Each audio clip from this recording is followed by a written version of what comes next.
You're listening to an Airwave Media podcast. Want more control over your life? You need more control over your money. Hi, I'm Jean Chatzky, and that's why I started the Her Money podcast.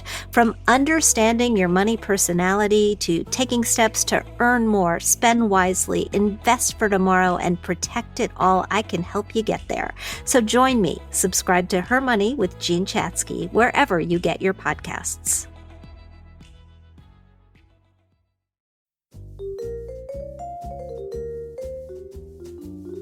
Do you love history but hate when it's stuffy and boring? Well, look no further and join me, Katie Charlwood, your friendly neighborhood social scientist and reader of books, as I delve into unsolved historical mysteries, murders by gaslight, and of course, women who have been misrepresented through all time. On Who Did What Now, the history podcast that's not your history class. Listen wherever you get your podcasts. Recorded in Chicago, Illinois, with your hosts, Ken, Matt, Neal, and Jeff. This is Triviality.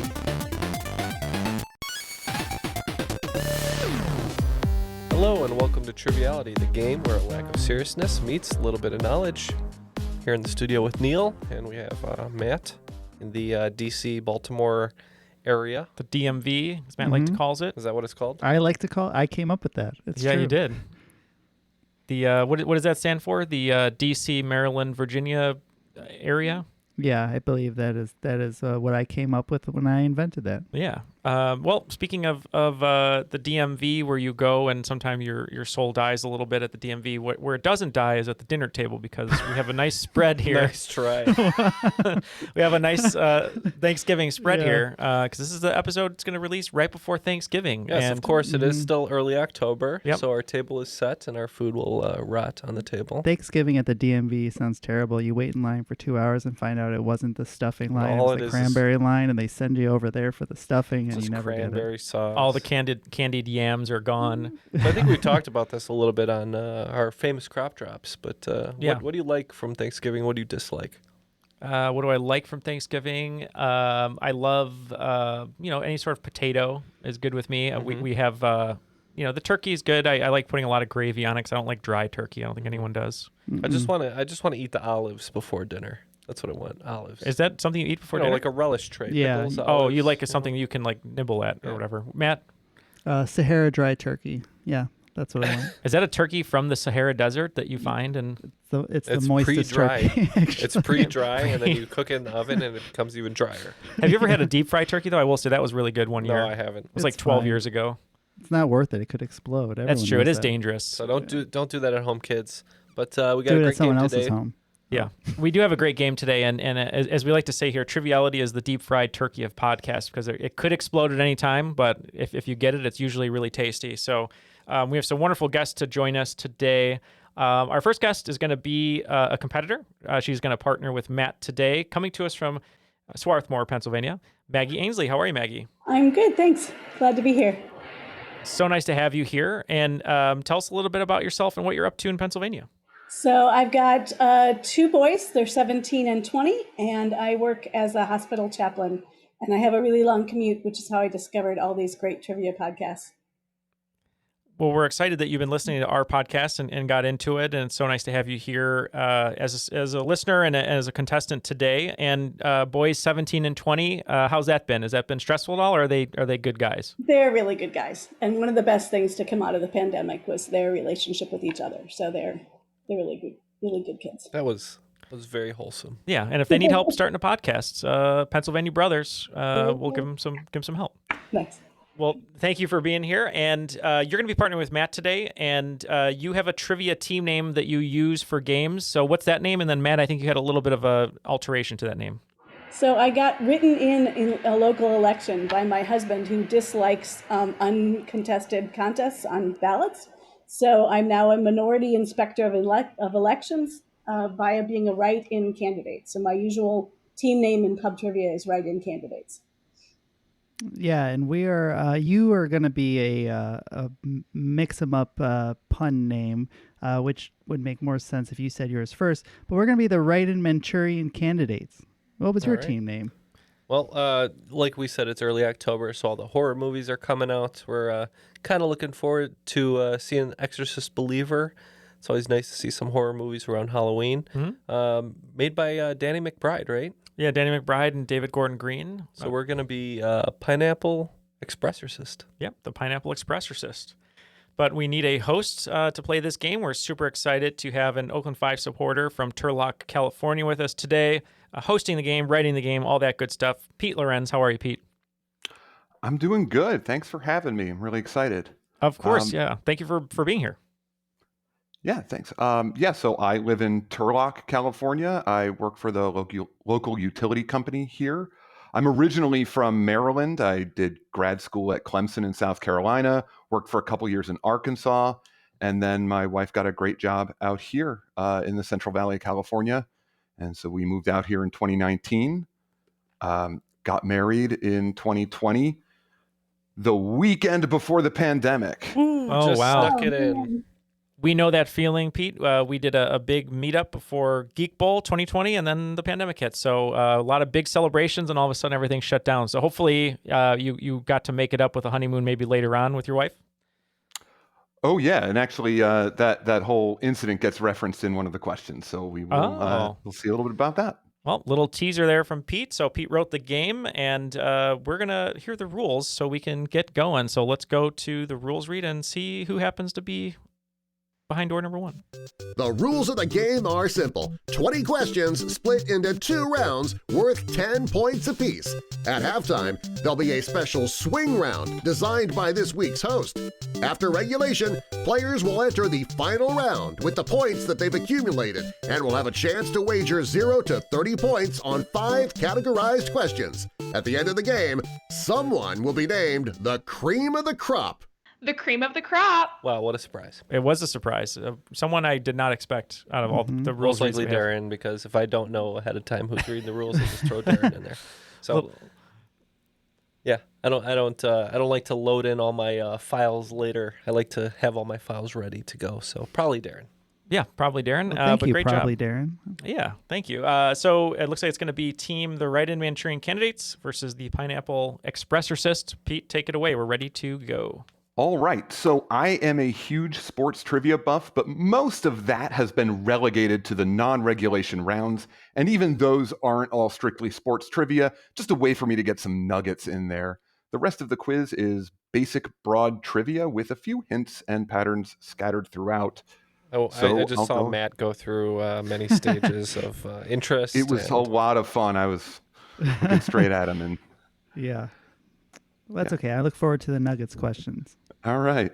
All right, so round 1, question 1 in the category of gaming and television.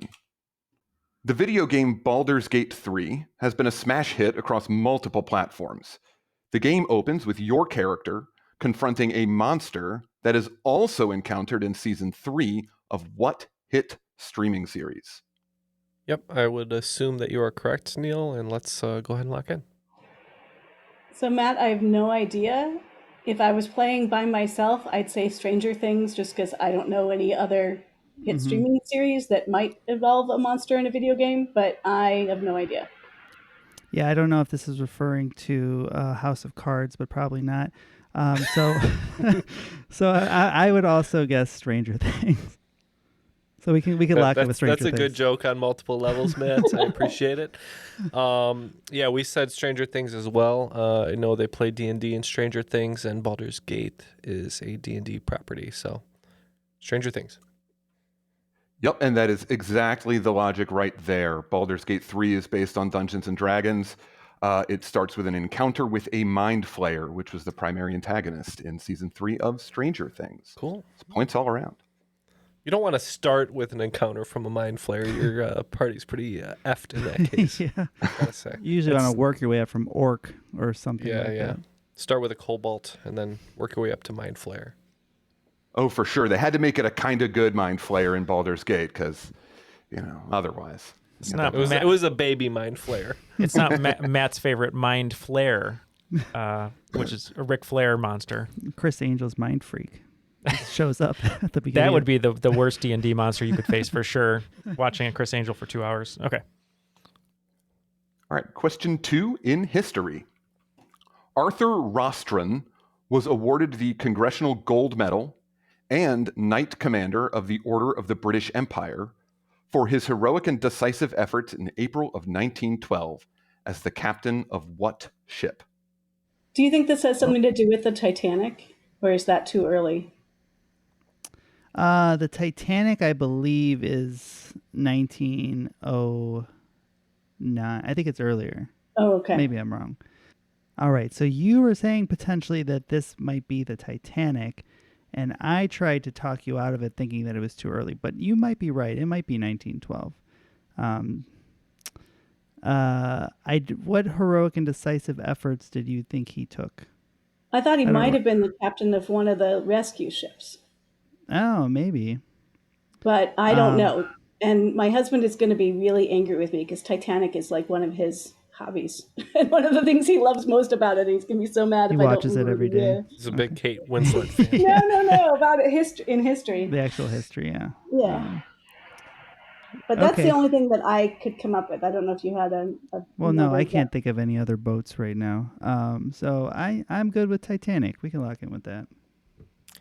So, like your husband, Celine Dion taught me everything I know about Titanic, and in her song "My Heart Will Go On," I believe she very in detail talks about the captain of the Carpathia who helps save all the people in the water from the Titanic. So we said Carpathia, Except for Jack. Unfortunately, I didn't save him.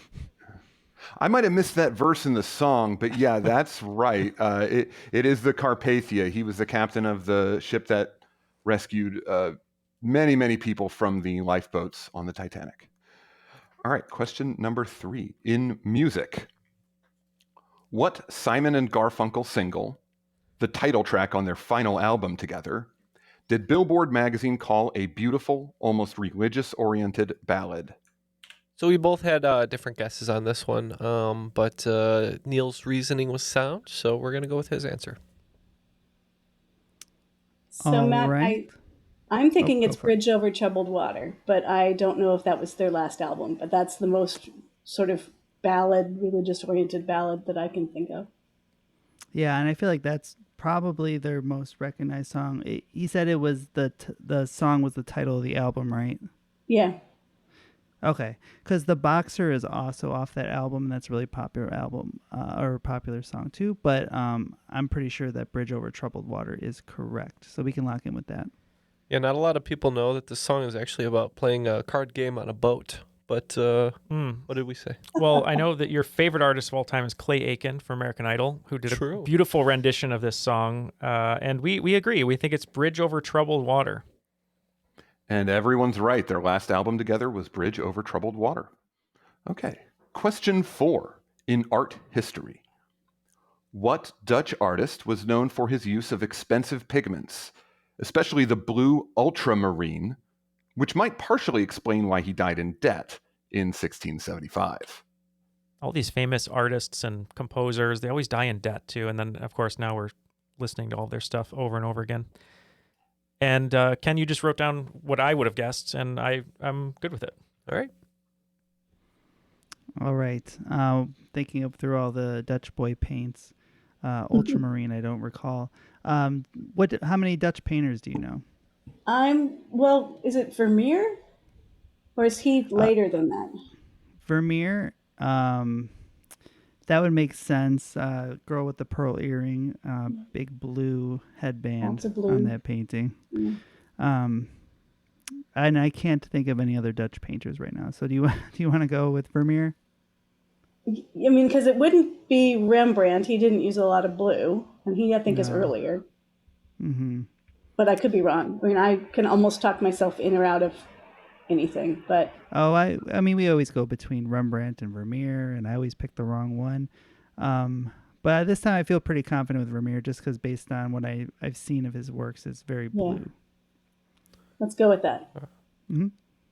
All right. When asked the question, what Dutch artists, we check the year, and if it's more modern, we say Van Gogh, and if it's less modern, we say Vermeer. So we said Vermeer. All right. I was real happy to hear that conversation between Maggie and Matt, because the clues about the blue were exactly what I was hoping you'd get to differentiate Rembrandt, and Vermeer. It is Vermeer. So well done. Matt, how do you feel Vermeer would have enjoyed Eiffel 65's blue?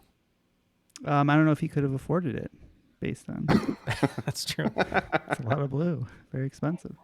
I see our future. It's going to be what American podcasts are known for their use of jokes. Might partially explain why they died in debt. Question 5 in U.S. geography. 2 widely accepted methods for measuring coastline length come from the Congressional Research Service and the National Oceanic and Atmospheric Administration, the NOAA. Using either method, Alaska has the longest coastline by a long shot. What state has the largest ratio of coastline to total land area in feet over miles squared? The 2 methods produce 2 different lists, so either list topper is acceptable, but you'll get 5 bonus points if you can name both. All right. It's a lot of math and geography, but we think the question is relatively simple. If you think about it, we may be right, may be wrong, but we're going to lock in. Well, I'm wondering about Hawaii, since that's they're interesting. all coastline to not that much land, if that's what I'm understanding. Especially a lot of the islands are pretty long and mostly coastline. Yeah. I think Hawaii is a good answer as our main answer. I was also thinking Florida. That was Florida's the other one I was thinking of too. Yeah, it's a majority coastline, and it's not really that thick in the middle, unlike us podcasters as we grow older. So I'm good locking in with Hawaii and Florida, if you are. Yeah, me too. All right. Our first answer was Hawaii. And then for the bonus, we're going to go with the teeny tiny state of Rhode Island. Not an island. Both of you got Hawaii correct. That is, the CRS uses a less granular measure of coastline, and using that measurement, Hawaii really gets a lot of credit for having almost all of its land have coastline.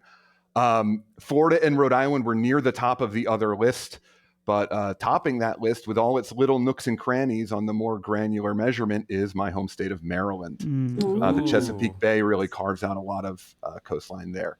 I think Rhode Island was actually second on both lists. So that was a bit of a tough. I don't know. I live in Maryland. I've never seen a coastline. Anecdotally, that is incorrect. Well, both teams doing pretty well in the game so far.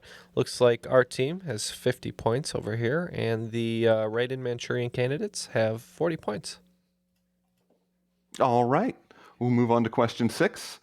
In modern literature, what contemporary author is known for finishing The Wheel of Time, as well as his own Cosmere universe, home to such fantasy series as Mistborn and the Stormlight Archives? We're going to lock in. Oh, wow. I had no idea on this one. This guy pumps out books like... Is this the Mark Twain? He's the Mark Twain of fantasy. I want my fantasies to have Mark Twain in them. You know what I mean? Your Mark Twain fantasies? He's a big fan of mustaches. Only if it's Val Kilmer's Mark Twain, though. All right. I have no idea. Oh, dang. I also have no idea. I know that The Wheel of Time is a TV show on I think maybe Amazon. I don't know. There's like. So you're gonna say Rosamund Pike? Yeah. I have no idea. I also literature and authors is not my forte. And you have nothing, right? I'm not a fantasy person recently. So if it's not. It's not George R.R. Martin, probably. Yeah. No, if it's not the stuff I read as a kid, like Mists of Avalon, I don't know. He's not pumping out any books. Yeah. So you want to go with a James Patterson? He writes lots of books. Well, yeah, although none of them are fantasy. Well, maybe this one was. Maybe. All right, sure. I got Mr. nothing Patterson. better. Yeah, we got nothing better. You're going with a Patterson, and we're going to go with a Sanderson. Yeah, it's Brandon Sanderson. He finished Robert Jordan's Wheel of Time series after Jordan passed away, and Sanderson is known for the Mistborn series, the Stormlight Archives, and several others in his own right. Yeah, I gotta learn that name. He comes up a lot. And like you said, very prolific in terms of volume of work. Is his most famous series taking over for someone else, or he has his own stuff? I would say it sort of depends on what direction you're coming from, because Wheel of Time was so well known. But at this point, some of his series are really well respected. So he's the Sammy Hagar of fiction, or I don't think that works. That's okay. Okay. Question 7 in pop culture. The progenitor of motivational posters featured what animal clinging to a pole along with the caption, "Hang in there, baby." Its twin didn't make it onto the poster. I think we're locked in, right? Yep, I agree. Yeah, it's definitely a cat. Yeah, and that poster came out in the 70s, so persistent or not, that cat is long dead. Jeez. That's a Simpsons joke. Yeah, we can lock him with cat. Yeah, it's a little kitty cat. Yes, and the hint at the end about the twin, it was specifically a Siamese cat, but I was really just looking for cat, so excellent. All right, number 8 in recent events. In March 2020, some of the earliest confirmed cases of COVID-19 in the U.S. were found in Seattle, Los Angeles, and in what small Georgia town where yours truly got married that weekend? No, it's not Athens or Cairo, though those are towns in Georgia. All right, we think we're getting what Pete's putting down, but we don't know it for sure. We're going to take a guess, and hopefully we'll be right. All right, they have a guess. What's your knowledge on small Georgian towns? The only place in Georgia I've been to is Savannah, but I wonder with the Athens and Cairo, isn't there a Rome, Georgia? I believe there is. There's a lot of Romes in the U.S. We just love to name our cities after European cities. So I'm okay with that. I was gonna say Savannah just based on it's a place that a lot of people get married. I feel like it's one of those little, quiet destination. Towns. Yeah, but I think you're right. I think let's go with Rome. I think it's a good guess. We had a very similar conversation, and we knew Savannah was popular, but we figured, what better for a town to do than name itself after a gigantic historical town. So we said Rome as well. You guys picked up on the hint and nailed it. It was Rome, Georgia. Yeah. I was set to get married that day, and the news came in, and they were naming these big cities, and then someone said Rome, Georgia, and I'm thinking, are you kidding me? But it went off without a hitch, and then the world fell apart while we were sipping wine on our honeymoon in Napa.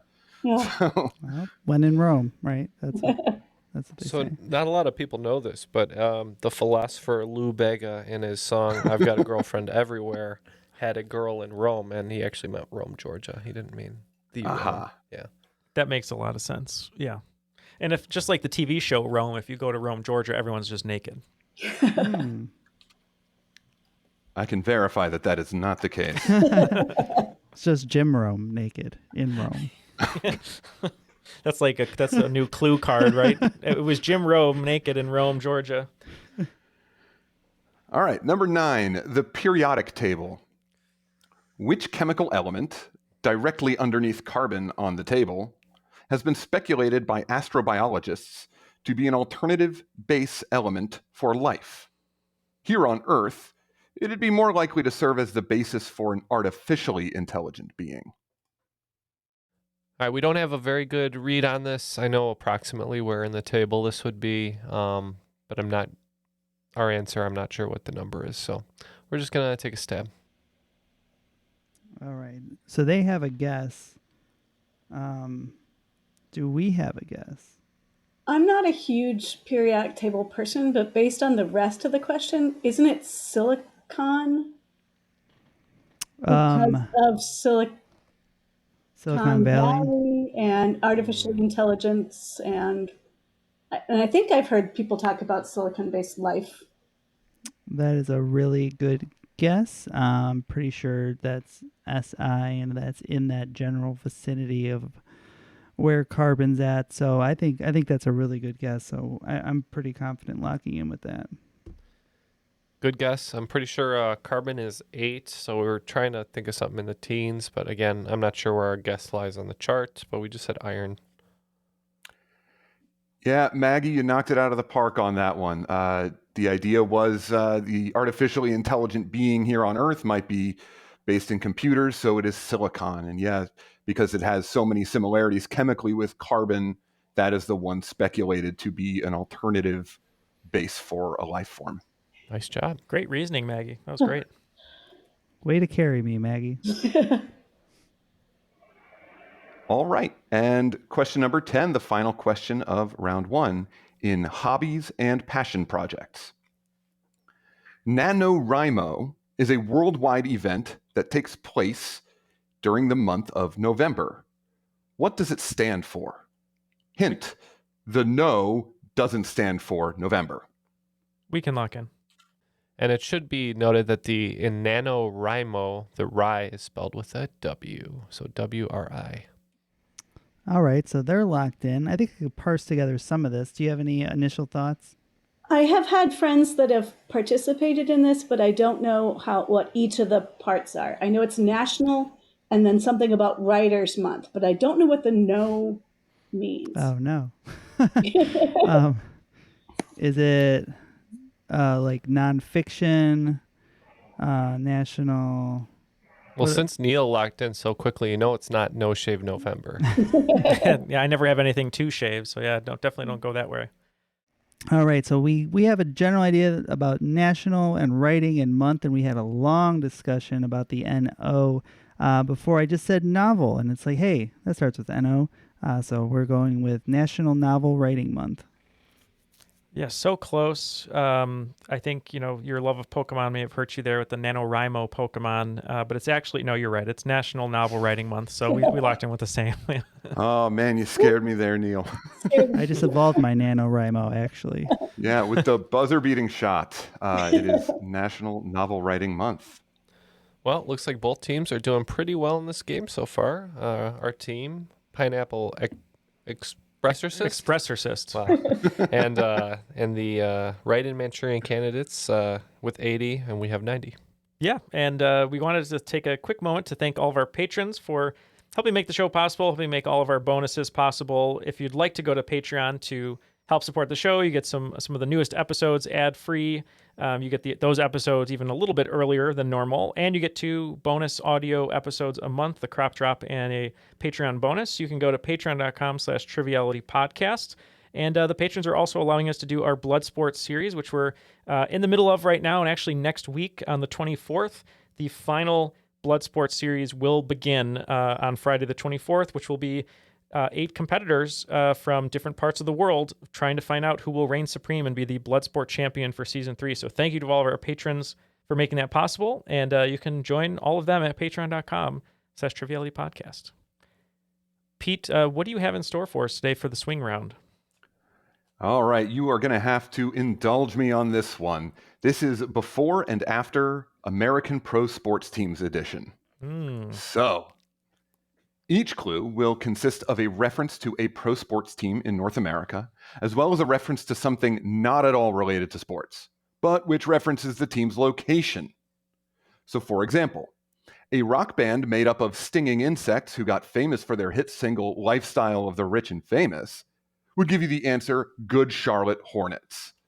Good Charlotte being the band that wrote that song and performed it, and Charlotte Hornets being the reference to the stinging insects and a North American sports team. Yes. Okay. Number 1, a long-running FX comedy that might have an episode entitled The Gang Signs the Declaration of Independence. Number 2, a 2002 Martin Scorsese and Leonardo DiCaprio film about groups of renegade behemoths.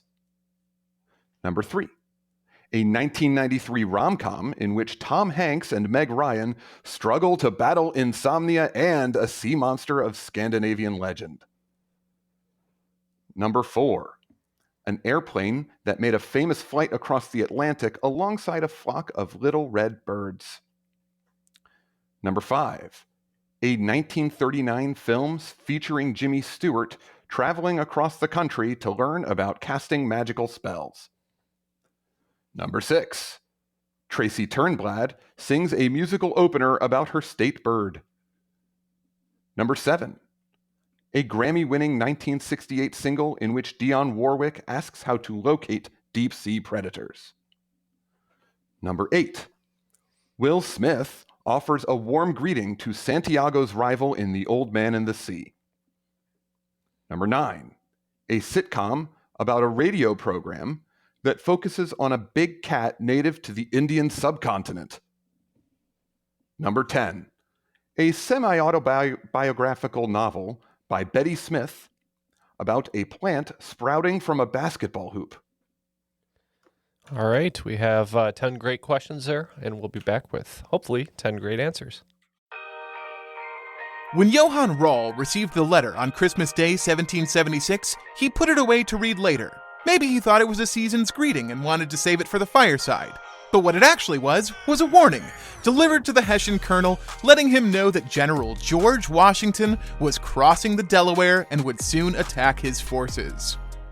The next day, when Rall lost the Battle of Trenton and died from 2 colonial Boxing Day musket balls, the letter was found, unopened, in his vest pocket. As someone with 15,000 unread emails in his inbox, I feel like there's a lesson there. Oh well, this is The Constant, a history of getting things wrong. I'm Mark Chrysler. Every episode, we look at the bad ideas, mistakes, and accidents that misshaped our world. Find us at constantpodcast.com or wherever you get your podcasts.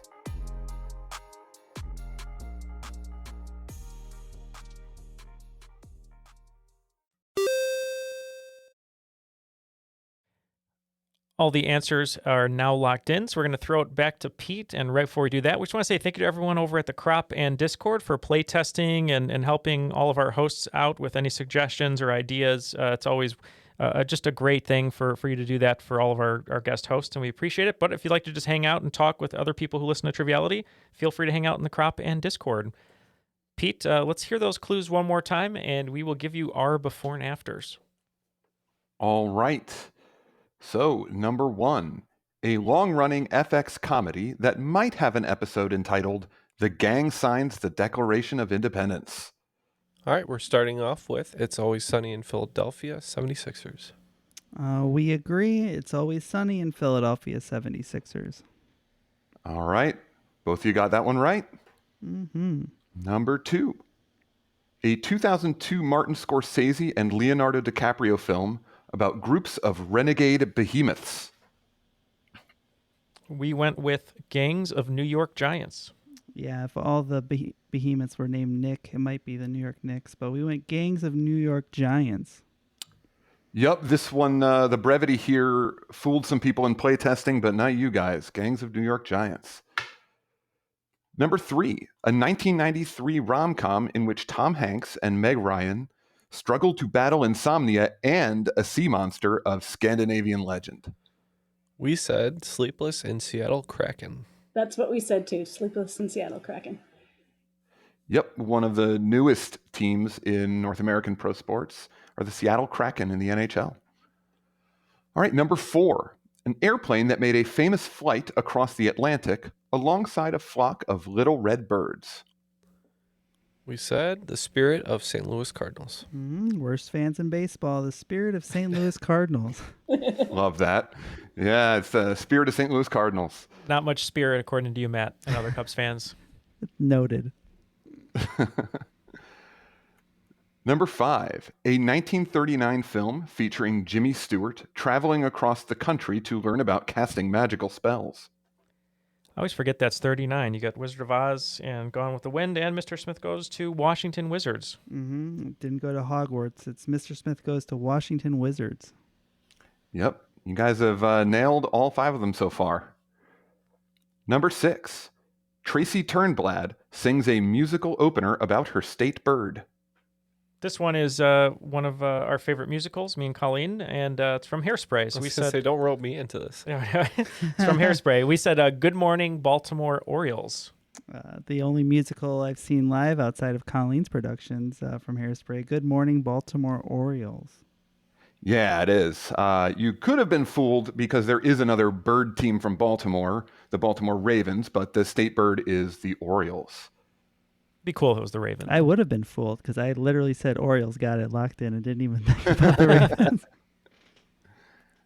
Yeah, nobody thinks about the Ravens. Anyway, number 7. A Grammy-winning 1968 single in which Dionne Warwick asks how to locate deep-sea predators. We said, do you know the way to San Jose Sharks? We also asked if someone knew the way to San Jose Sharks. Yeah, and this one was the thing that sparked the idea for the swing round. Was, do you know the way to San Jose Sharks? Number 8. Will Smith offers a warm greeting to Santiago's rival in The Old Man and the Sea. We said, welcome to Miami Marlins.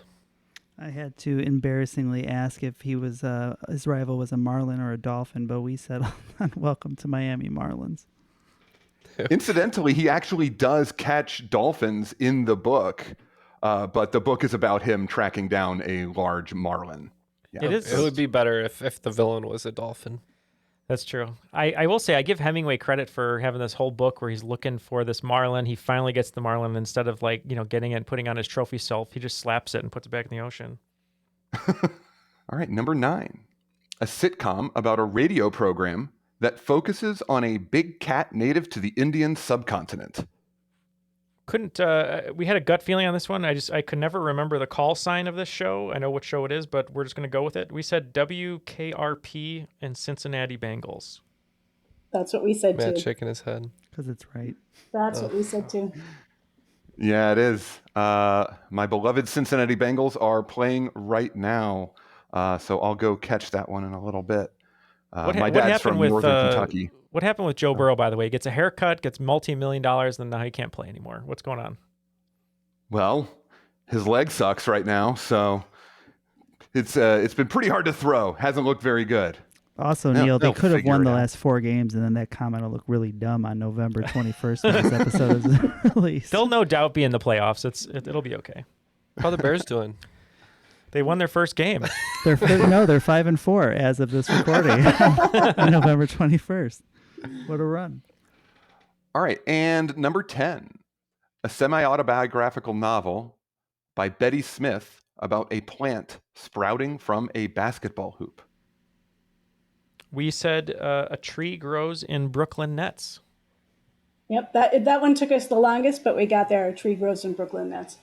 Yeah, pretty impressed you guys both got that one. That was the really hard one, almost as hard as me trying to pronounce the word semi-autobiographical, which I finally got right. All right, both teams 10 for 10 in the swing round. It's good to see. That brings us up to 140, and the opposing team up to 130. So, tight game. All right. In round 2, question 1 is in the category of world geography. In what country would you find Compupintal Lake, a 100-mile-long dry, empty basin formerly known as Lake Disappointment? Now, that's a lake that I could vacation at. I think I have a lake house on that lake. Yeah. So, Matt, I think I remember another podcast I listened to where the host took a trip to Australia, and I think I remember a whole riff about their lake house on this lake, and I think it's in Australia. Yeah, we had a episode where there was a bunch of really silly names, and most of them were from Australia. They tend to be a little cheeky with their names, so I could see Lake Disappointment definitely being in Australia, so we can lock that in. All right, we went with Mexico.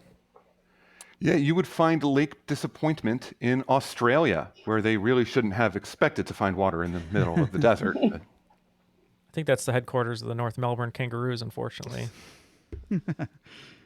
Sorry. Or lately, my Hawthorne Hawks. Yeah. What's going on? All right, question number 2 in not world geography.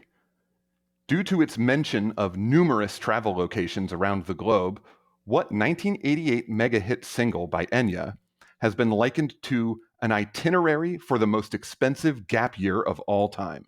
I hope you know this, Matt, because I have no idea. The only Enya song I know is the one that would play on that compilation CD they tried to sell you at 2 a.m. Real Moods or whatever it was, which I believe is Ornico Flow. And that's the only one I know. So you want to lock in with that one? I think that's all we can do. Okay. Is that the Sail Away song? No, I think it's a different one. All right, we're going to say Sail Away. All right, so this is one of the earliest pop songs I can remember ever hearing from I was 3 years old when I first heard this. It's Orinoco Flow or Sail Away. And it actually is an official subtitle of the song. It's the same song. I think both teams get points on that one. Nice. Wow. What a pull on the name Ornico Flow. Wow. Thank you, Matt. It's such a weird name that it's always stuck with me because it's the first one that pops up on the commercial. I always just pop that song on when I put the bag over Neil's head. Yeah, right. Plan to cut him open. When you try to suffocate me and stab me, yeah. That's a movie reference, right? Oh, yeah. Yes. Okay. Yeah. We're not doing it for real. Yeah, we could. For Pete's family at Thanksgiving who's listening to this, he does not put a bag over my head. It's from the girl with the dragon tattoo. So. All right. Question 3 in the category of really, really not world geography. Speaking of that song, Enya references the deep sea of clouds, or mare nubium in the Latin. Where would you find the mare nubium? All right, not too sure on this one, but we're going to lock in. So my first thought was maybe Jupiter, since it has all those swirly clouds, but then there's all the stuff on the moon that are called various mares and seas. So those are 2 thoughts I have. So either the moon or Jupiter. Yeah, and it says really, really not world geography. So that would be a moon, I would think. That makes sense. Yeah. I like it. Let's lock in with moon. Great. Well thought out. I kind of like the Jupiter answer better. Wish we had thought of it, but we didn't. We said from the mythology angle, we said Mount Olympus. Yep, it is the moon. The Mare Nubium is located on the moon. You might recall that we landed on the moon in the Sea of Tranquility. Maggie is on fire today. Question number 4 in recent events. In January of 2023, Saturday Night Live's Bowen Yang appeared on Weekend Update and claimed that Madonna was calling him mid-interview, that he was descended from Rasputin, and that he was the original balloon boy. What public figure was he portraying? We can lock in. So I'm thinking it's that congressperson who was found to have lied about everything, but I don't remember his name. That can be every congressperson. Well, true. No, they lied about literally everything. Okay. I don't know. He's from New York, and everything on his resume was absolutely wrong. Oh, it sounds familiar, but I don't think I'm going to pull the name. I don't know. I'm sorry. Well, that's okay. You knew more than I did because I had nothing on here. But I can't wait to hear the answer from the other team. There's a string of actors playing this person on late night TV. John Lovitz did it for a late night show. Harvey Guillen from What We Do in the Shadows. That's a good one. Played him as well. But yeah, this was a funny bit they did. We said it was George Santos. That's it. Jeez. Yeah, this was George Santos, and Bowen Yang doing that bit was one of the funnier things I've seen recently. Sorry, Matt. Well, so much room for material there with him. All right, question 5 in astronomy.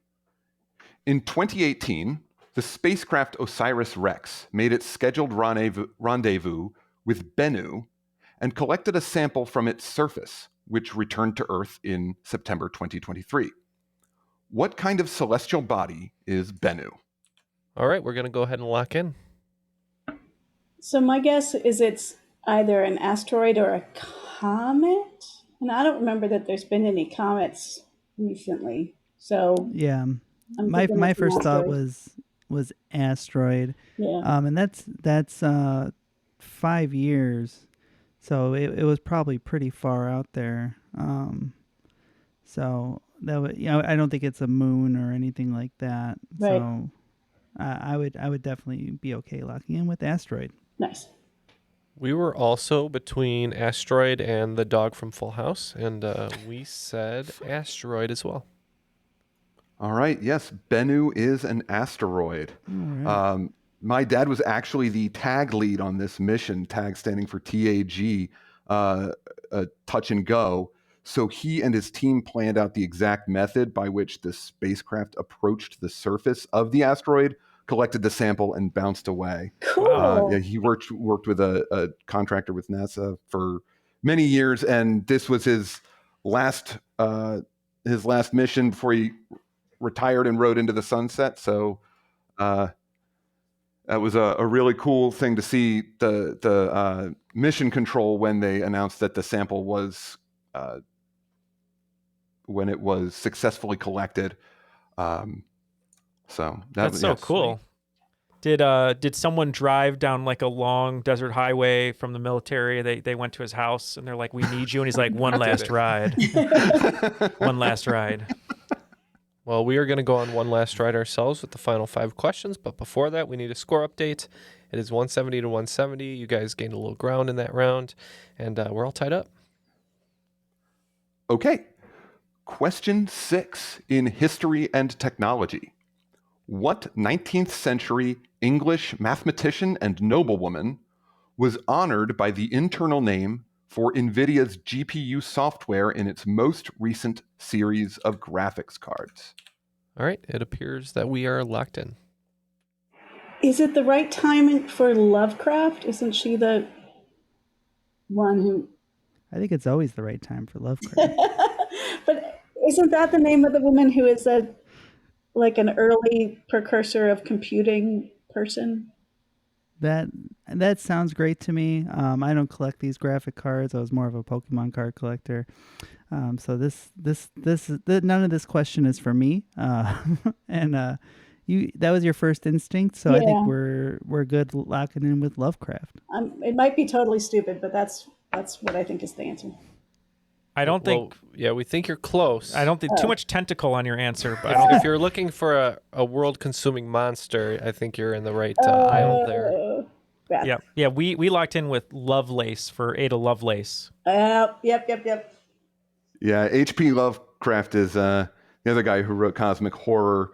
But yeah, this is Ada Lovelace, the pioneering computer programmer, and in my opinion, one of the more unfairly overlooked figures in history. Kind of always knew if I hosted this show, I would mention Ada Lovelace. Yeah, what a fascinating biography of Ada Lovelace and all that she did. I feel like too, like Lovelace and Lovecraft would be a great like duo TV series. Would. They meet up and solve crime. She solves like the computer technical crimes. He's solving supernatural, gothic horror crimes. All right, number 7, food and drink. What Dutch town obtained a marketing monopoly on a sweet, creamy yellow cheese, which was named after the town despite not being produced there? All right, not 100% sure if it's a Dutch city, but I do know this is a city and a cheese, so we're going to lock in.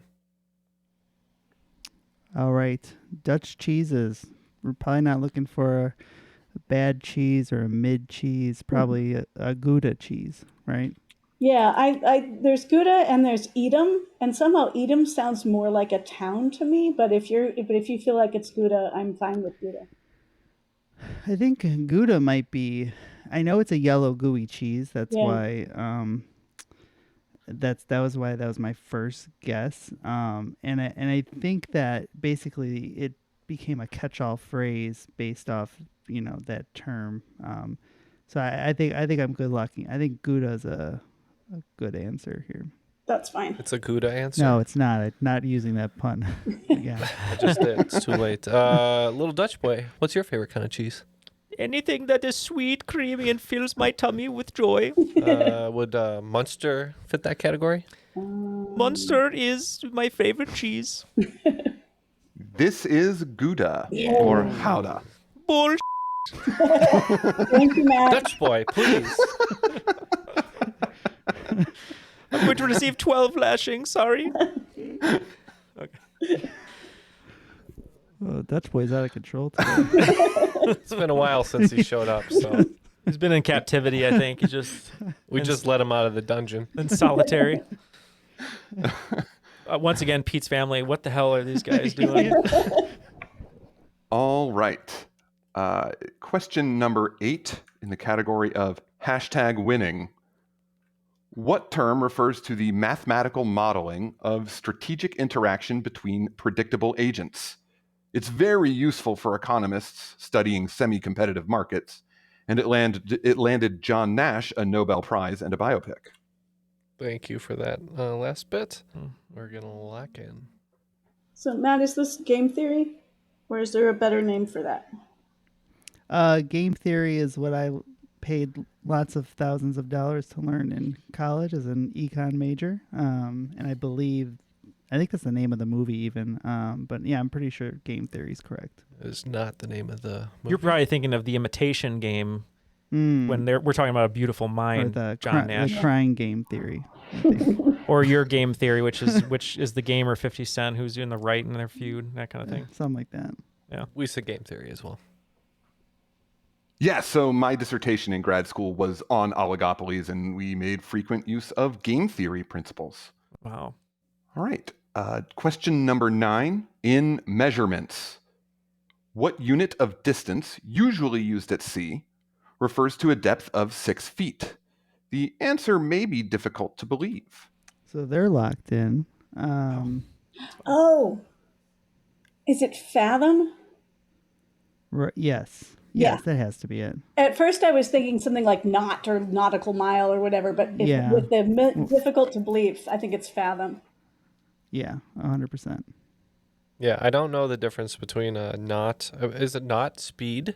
I think so. Distance and speed? Is it both? No, it's not. It's not? No. And leagues is distance. Fathoms, I believe, is depth. So we said fathom. Yep, it's fathom. Yeah, anything has to do with the sea, I feel like it just goes right over my head. That's too bad. You'd be drowning. Yeah.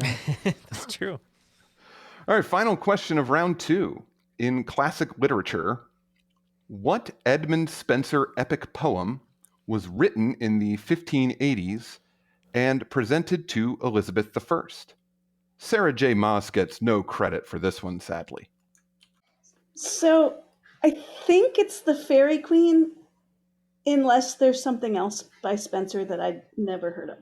But that's my guess. But if you have a better guess, I'm happy to be talked out of it. Epic poem, all I could think of is Beowulf, and I'm 100% sure that Edmund Spenser did not write Beowulf. So we can lock in with the Fairy Queen. And we believe that Elizabeth I was presented with the poem Baby Got Back.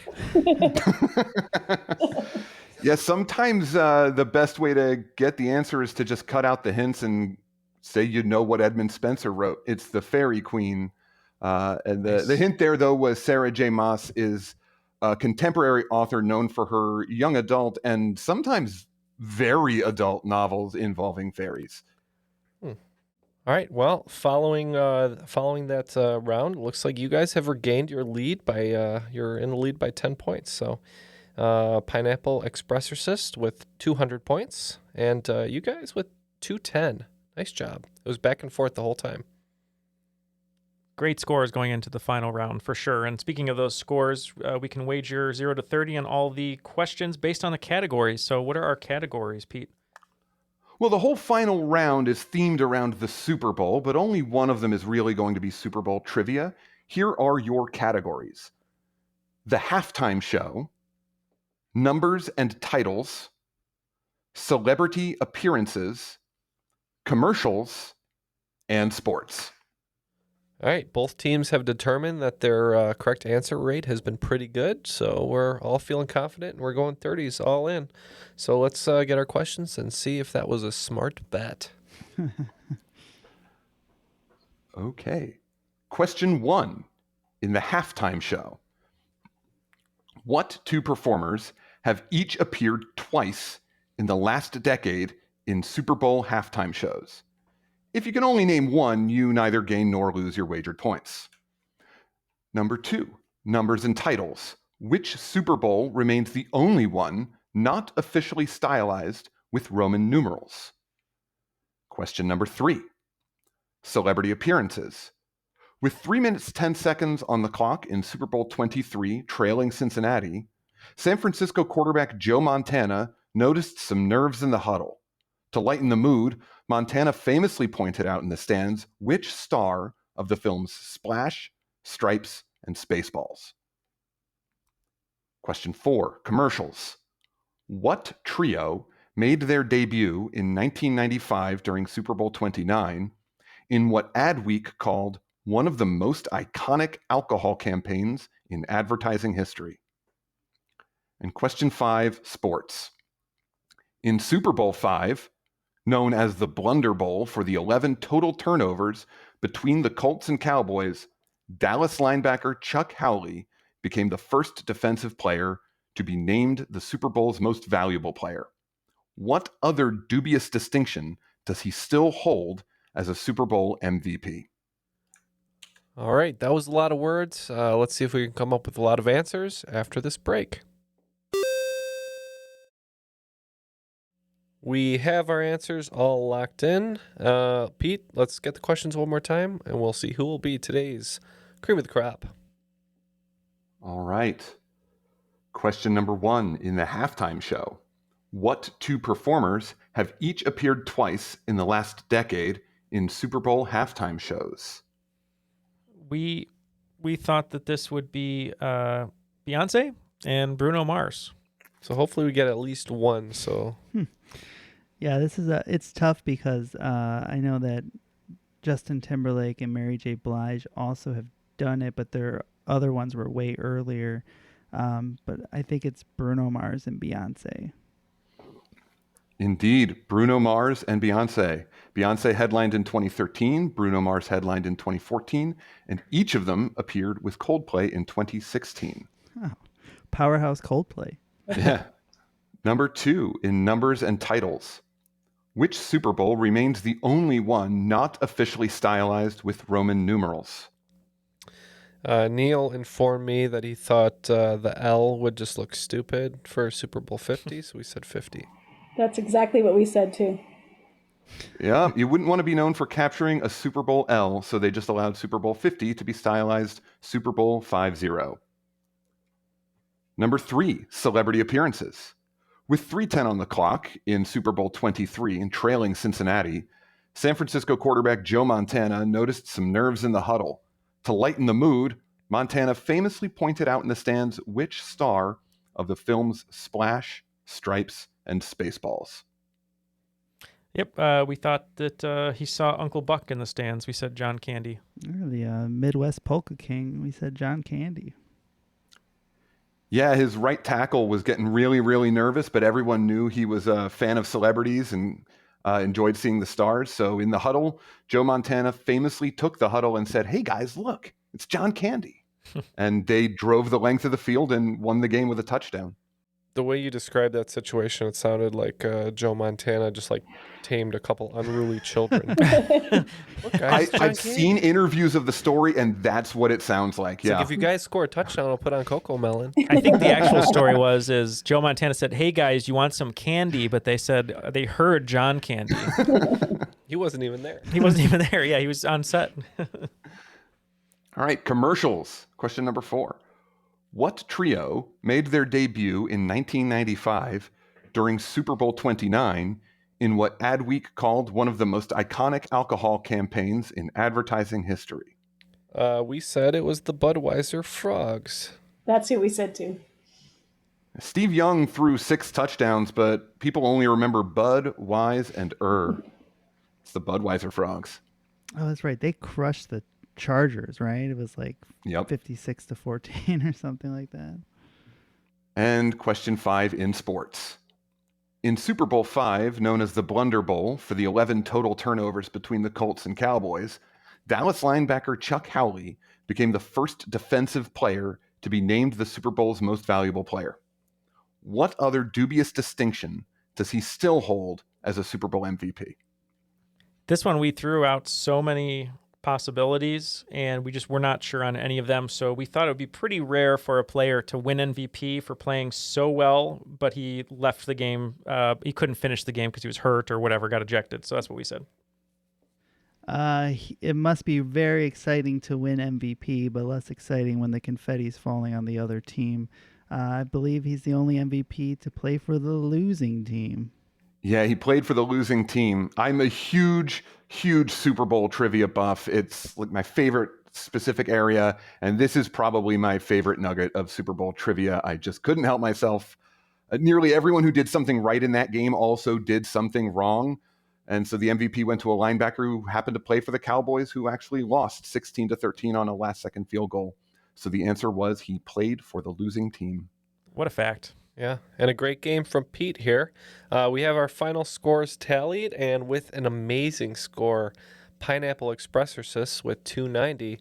But the team that could not be touched, the Write-In Manchurian Candidates with 360, a whopping 360. You are today's cream of the crop. The cream of the crop. You only missed 4 questions the whole game. Congratulations to you guys. Thank you. It's a good game. Good job, Matt. Oh, great job to you. I think it was a full team effort. I think that the MVP does go to Neal on a losing effort, though. On a losing team. A dubious distinction. You go out there and you want to do good and you try to do good. I think we did pretty good today. I'm going to be like a 1980s Chris Collinsworth, and I'm going to take a picture of a future Aaron Rodgers and put it in my locker lovingly, and one day I'll get to wax poetic about him.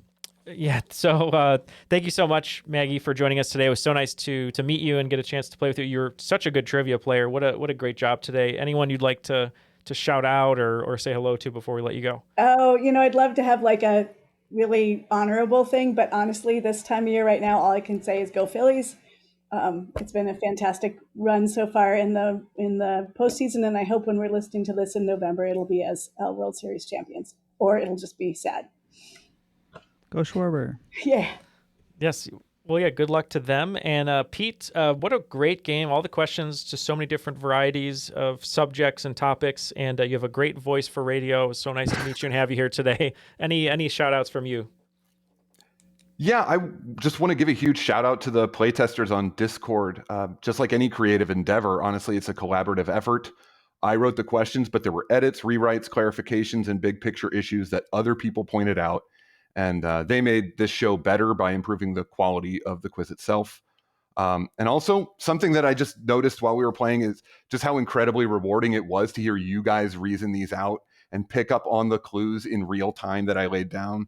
So that was a lot of fun on my end of just sitting in silence, watching this all play out. It was a great time. And thank you for having me. Oh, of course. Well, thank you for doing this. You're welcome back anytime to write a game for us. It was a lot of fun. And Ken, I'm going to throw it to you because we have a little thanks of our own to give out. That's right. As per usual, we like to thank Airwave Media, our network. You can find them at airwavemedia.com and check out other great shows such as The Conspirators, Redacted History, and our partners in trivia. Good job, Brain. Well, thank you, Ken. Thank you to Airwave Media. Thank you to Maggie and Pete and everyone else who helped make this game possible, whether you were a patron, a playtester, or just a listener giving us some support. We appreciate it. For all of them, Matt, Jeff, and Ken, my name is Neal, and that was another episode of Triviality. Happy Thanksgiving, everyone who celebrates it.